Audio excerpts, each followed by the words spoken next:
کہ مہینوں میں سب سے بابرکت مہینہ کون سا ہوگا؟ جب راتوں میں شب معراج عظیم رات ہے، جب راتوں میں شب قدر عظیم رات ہے، شب برات عظیم رات ہے، مجھے بتاؤ مہینوں میں سب سے بابرکت مہینہ کون سا ہوگا؟ اب آپ لوگوں نے پکا یقین کر لیا ہوگا وہ مہینہ رمضان کا مہینہ ہے۔ سبحان اللہ، یہ مہینہ عام مہینوں کی طرح نہیں ہے، یہ اللہ کی خاص رحمتوں، مغفرتوں اور جہنم سے آزادی کا مہینہ ہے۔ یہ وہ مہینہ ہے جس میں اللہ ہر لمحے اپنے بندوں کو معاف کرتا رہتا ہے، بندوں کے گناہوں کو دھوتا رہتا ہے، انہیں بخشش کے پروانے عطا کرتا ہے اس مہینے کے اندر۔ یہ وہ مہینہ ہے جس میں ہر نیکی کا ثواب 70 گنا زیادہ بڑھا دیا جاتا ہے۔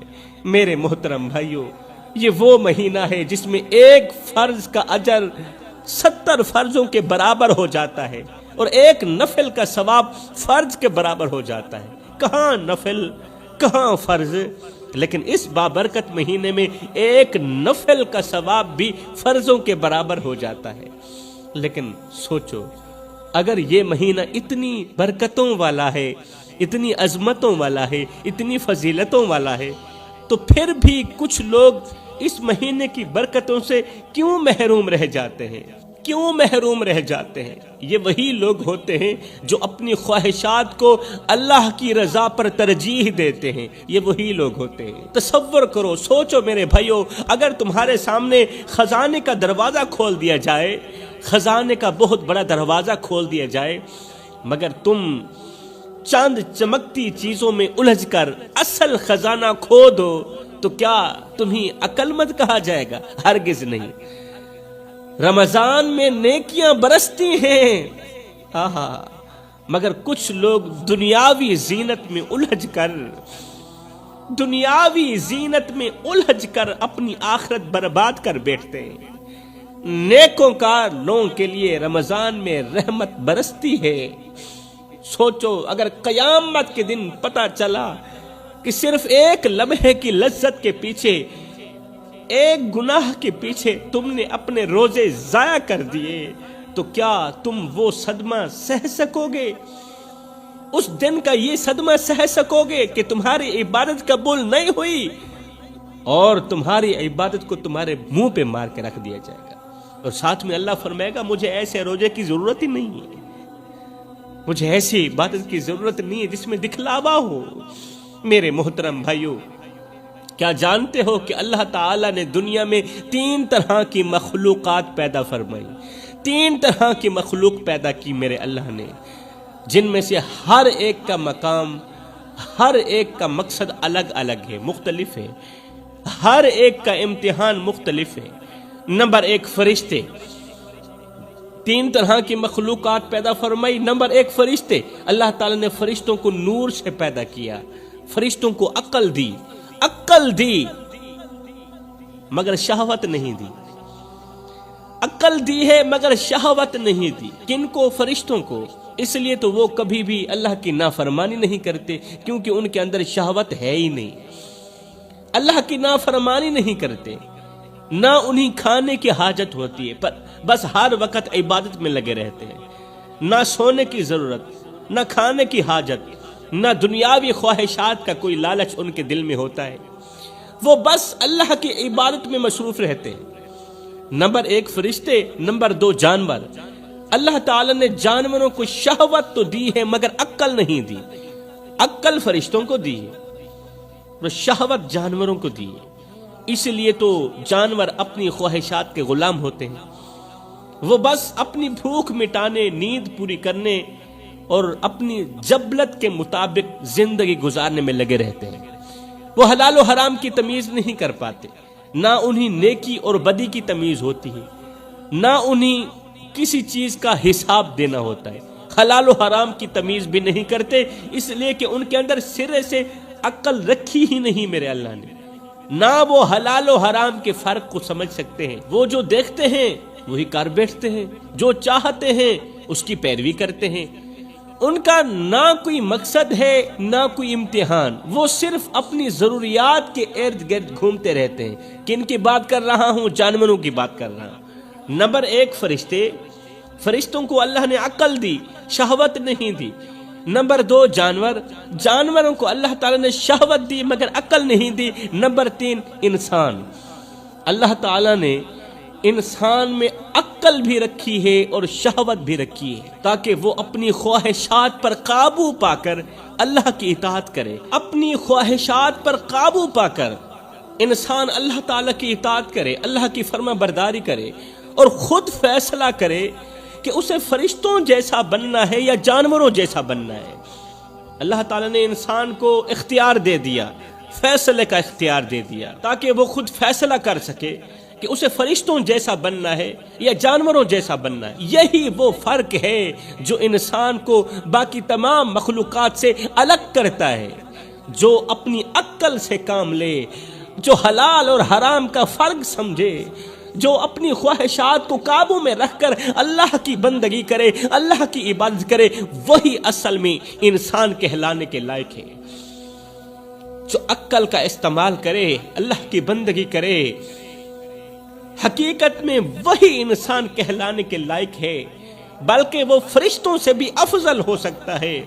لیکن جو اپنی خواہشات کے پیچھے بھاگتا ہے، جو دنیاوی لذتوں میں کھو کر گناہ کرتا ہے، جو رمضان میں بھی اپنے نفس کا غلام بن کر اللہ کی نافرمانی کرتا ہے، وہ جانوروں سے بھی بدتر ہو جاتا ہے، وہ کتے سے بھی بدتر ہو جاتا ہے۔ ذرا سوچو میرے بھائیو، اگر ایک بادشاہ اپنے بیٹے کو تخت پر بٹھانے کے بجائے ایک بادشاہ اپنے بیٹے کو اپنے تخت پر بٹھانے کے بجائے اسے بے لگام چھوڑ دے اور وہ نشے، عیاشی اور بے راہ روی میں مبتلا ہو جائے، تو کیا وہ بادشاہ کا وارث بننے کے قابل ہوگا؟ ہرگز نہیں ہوگا۔ اسی طرح انسان اگر اپنی عقل کو چھوڑ کر خواہشات کے پیچھے چلنے لگے تو وہ اپنا مقام خود کھو بیٹھتا ہے۔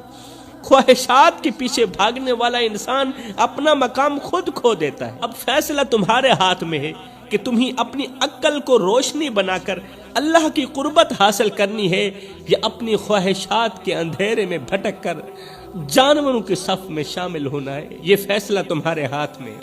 جب اللہ تعالیٰ نے حضرت آدم علیہ السلام کو پیدا کیا اور فرشتوں کو حکم دیا کہ آدم کو سجدہ کرو، تمام فرشتے فوراً سجدے میں گر گئے، مگر ان میں سے ایک فرشتہ ایسا تھا جس نے سجدہ کرنے سے انکار کر دیا۔ وہ کون تھا؟ وہ تھا شیطان۔ وہ پہلا نافرمان تھا، پہلا سرکش تھا، پہلا وہ جس نے تکبر کیا اور کہا میں آدم سے بہتر ہوں۔ پہلا وہ تھا جس نے کہا میں آدم سے بہتر ہوں، کیونکہ اللہ تو نے مجھے آگ سے پیدا کیا اور آدم کو مٹی سے پیدا کیا، میں آگ سے پیدا کیا گیا، مٹی سے پیدا کیے گئے آدم کو کیسے سجدہ کر سکتا ہوں؟ میرے محترم بھائیو، ایک لمحے کے لیے سوچو، آج دنیا کے ہر انسان کو شیطان روکتا ہے کہ سجدہ نہ کرو، ایسا نا؟ دنیا کے ہر ایک انسان کو شیطان روکتا ہے کہ نماز نہ پڑھو، حق نہ بولو، سچ نہ بولو، نیکی نہ کرو، رمضان میں روزے نہ رکھو، گناہ کرو، خواہشات کے پیچھے بھاگو۔ آج ہر ایک انسان کو شیطان روکتا ہے، لیکن اس وقت شیطان کو کس نے روکا تھا کہ اللہ کی نافرمانی کر کے آدم کو سجدہ نہ کرو؟ اس وقت شیطان کو کس نے روکا تھا؟ حالانکہ شیطان سے پہلے تو کوئی شیطان نہیں تھا، آخر شیطان کو کس نے بہکاوے میں ڈالا تھا؟ اس وقت تو شیطان سے پہلے کوئی اور شیطان تھا ہی نہیں، تو پھر اسے کس نے بہکایا؟ اس وقت جس نے شیطان کو بہکایا وہ تھا اس کا اپنا نفس، ہاں وہی نفس جس کی آزمائش میں آج ہم سب مبتلا ہیں۔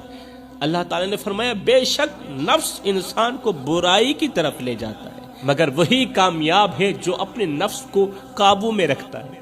یہی رمضان کا اصل مقصد ہے میرے بھائیو، نفس کو لگام دینا، اپنی خواہشات کو روکنا، اپنے اندر کے شیطان کو قابو میں کرنا، یہی انسان کی کامیابی ہے۔ میرے رسول کریم صلی اللہ علیہ وآلہ وسلم نے فرمایا روزہ ایک ڈھال ہے، جو انسان کو گناہوں سے بچاتا ہے۔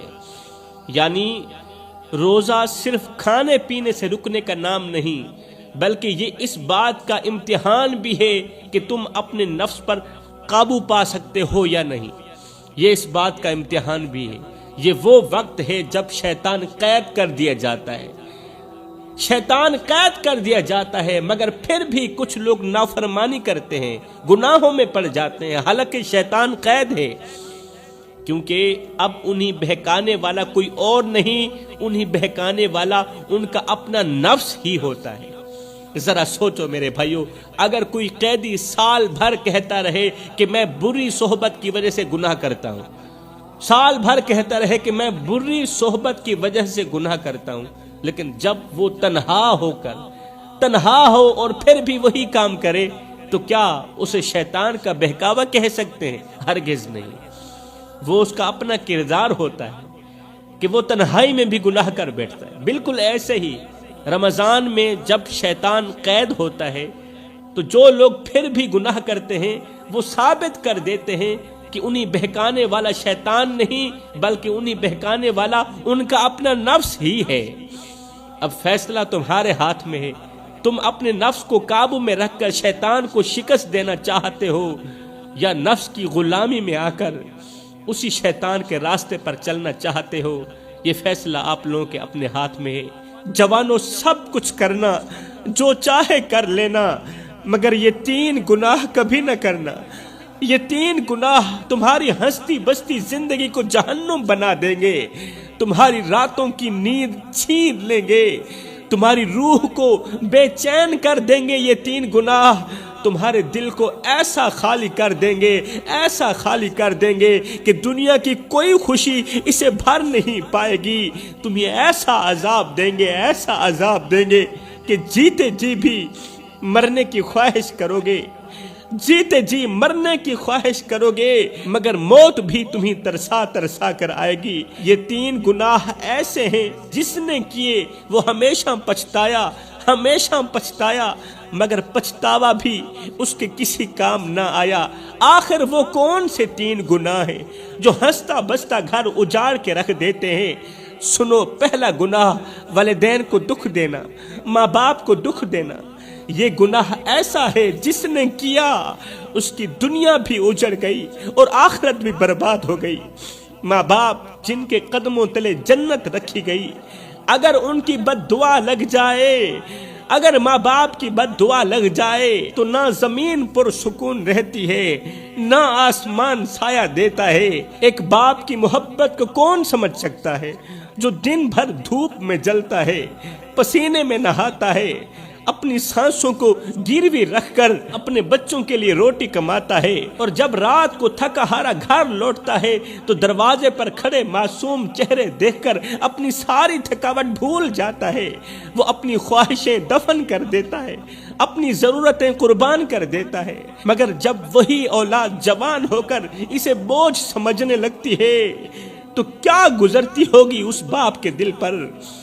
وہ جس نے انگلی پکڑ کر اسے چلنا سکھایا، آج وہی بچے اسے بے بس چھوڑ جاتے ہیں۔ کہنے کو ایک کمرہ، ایک چارپائی ہوتی ہے، مگر وہ تنہائی کا ایسا قبرستان بن جاتی ہے جہاں کوئی ہمدردی کی شمع جلانے والا نہیں ہوتا۔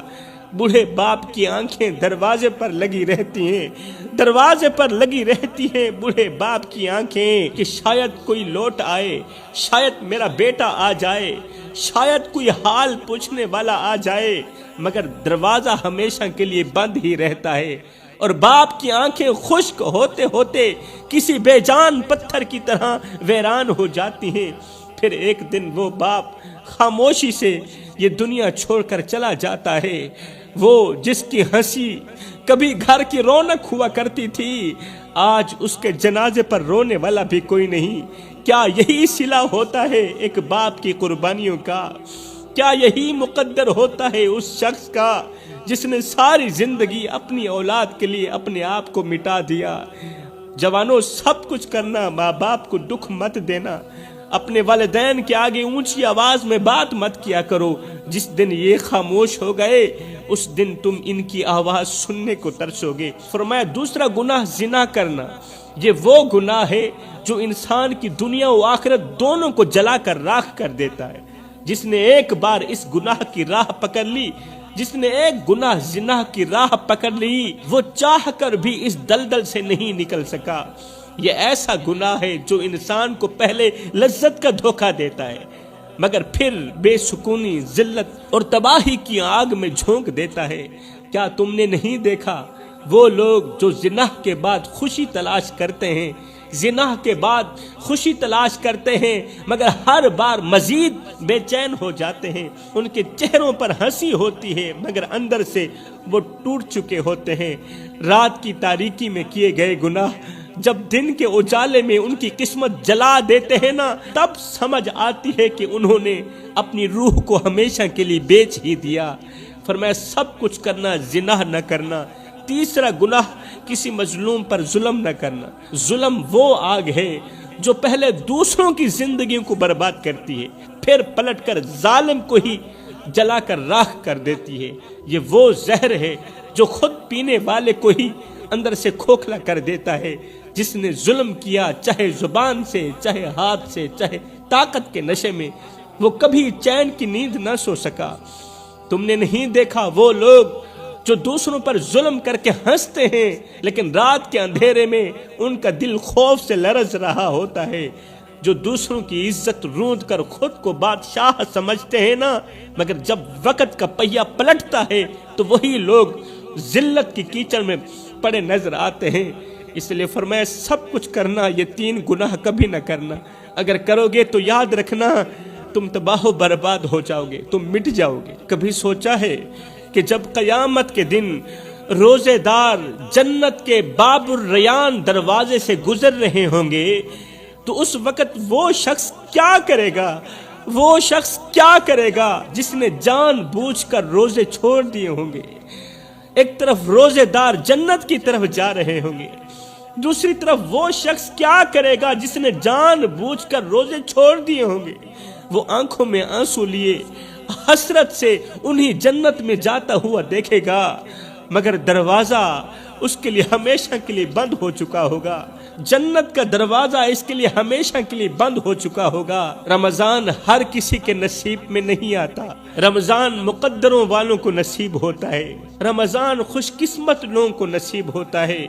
دن میں 5 ٹائم نماز پڑھنے کی اپنی عادت بنا لے، صرف یہ سوچ کر کے کہ ہو سکتا ہے یہ اذان تیری زندگی کی آخری اذان ہو سکتا ہے یہ نماز تیری زندگی کی آخری نماز ہو سکتا ہے یہ روزہ، یہ رمضان تیری زندگی کا آخری رمضان ہو۔ اے بندے، اللہ جب ناراض ہوتا ہے روٹی بند نہیں کرتا، اللہ جب ناراض ہوتا ہے رزق بند نہیں کرتا، اللہ جب ناراض ہوتا ہے سورج کو حکم نہیں دیتا کہ فلاں شخص میرا نافرمان ہے، تیری کرنیں اس کے آنگن میں نہیں جانی چاہیے۔ نہ بندے نہ، اللہ جب ناراض ہوتا ہے تو سجدوں کی توفیق چھین لیتا ہے، اللہ جب ناراض ہوتا ہے تو یہ من اجڑ جاتا ہے۔ سید کو اتنا تو بتا دو، جس بندے کا من بھی اجڑ جائے اس کے پلے